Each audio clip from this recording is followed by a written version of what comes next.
के साथ राजनांदगांव में भी अब एक नया चीज नहीं है। अब ये शहरी सत्ता के लिए लोग जोर आजमाइश कर रहे हैं। एक कांग्रेस भवन कभी जो बन रहा है ये वीराना रहता था, आज टिकट मांगने के लिए कतार है। एक भी जगह आपको खाली नहीं दिखेगी। सबका अपना अपना अधिकार होता है टिकट मांगने का, चाहे वो सत्ता से जुड़े हो या सत्ता से बेदखल हो, लेकिन संगठन से लगे रहते हैं। आज राजनांदगांव के जो अस्थायी कांग्रेस भवन है यहाँ पर नितिन जी आए हुए हैं, वो इस एरिया के प्रभारी है। अब ये टिकट बटेगी, हम इससे बात कर लेते हैं और इनसे ये भी जानकारी लेंगे कि हर बार की तरह पैराशूट के जैसे आप यहाँ प्रत्याशी चुनते हैं, चाहे वो विधानसभा है लोकसभा का, ऐसा तो नहीं है। जी नितिन जी बताएं। हम अब पहले ही आपसे पूछ लेते हैं कि क्या बात हुई, क्या आपका मंथन रहा। मुझे राजनांदगांव नगर निगम के लिए पर्यवेक्षक बनाया गया है। टिकट का फैसला तो जो प्रदेश की चुनाव समिति बनेगी, हमारे सारे वरिष्ठ नेता रहेंगे, वो करेगी। मैंने आज यहाँ आकर कांग्रेस के सारे साथियों को आवेदन की प्रक्रिया के बारे में बताया है, वार्ड कमेटियों की बैठक लेने के बारे में बताया है और आवेदन ब्लॉक अध्यक्षों के द्वारा प्राप्त किए जाएंगे। पार्षद के आवेदन ब्लॉक अध्यक्ष द्वारा और महापौर पद के आवेदन जिला अध्यक्ष द्वारा प्राप्त किए जाएंगे। जिला अध्यक्ष भी तो होंगे दौड़ में, अगर वो दावेदार हैं, ये बात मैंने अपने संबोधन में स्पष्ट रूप से कही कि अगर वो दावेदार हैं तो अपना नाम भी वो सूची में ले सकते हैं। यदि कोई व्यक्ति मुझे सीधे आवेदन देना चाहता है तो मैं उसे भी स्वीकार करूंगा। मैं कोशिश करूंगा कि हर व्यक्ति का नाम पैनल में रहे, विचार किया जाए।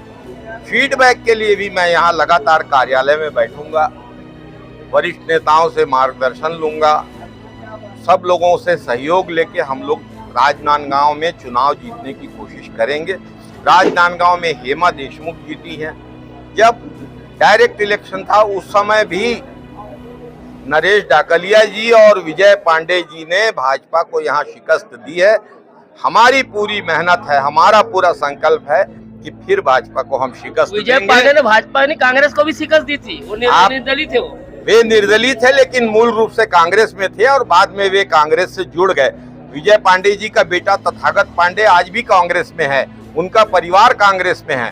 विजय पांडे जी को कांग्रेस से अलग करने की कोई कोशिश उचित नहीं है, वो खुद कर लिए थे। चलिए आखिरी अंतिम सवाल कि हर बार आप अभी तो पार्षद और महापौर के आप जो प्रोफाइल मंगा रहे हैं, लेकिन अंतिम समय में पैराशूट जैसे भेज देते, कोई है तो नहीं ऐसा विचार? ये नाराज हो सकते हैं इस बार। जिसका नाम उस वार्ड की मतदाता सूची में होगा वही तो, मैं महापौर की बात कर रहा हूँ, जिसका नाम शहर की सूची में होगा वही तो प्रत्याशी होगा ना।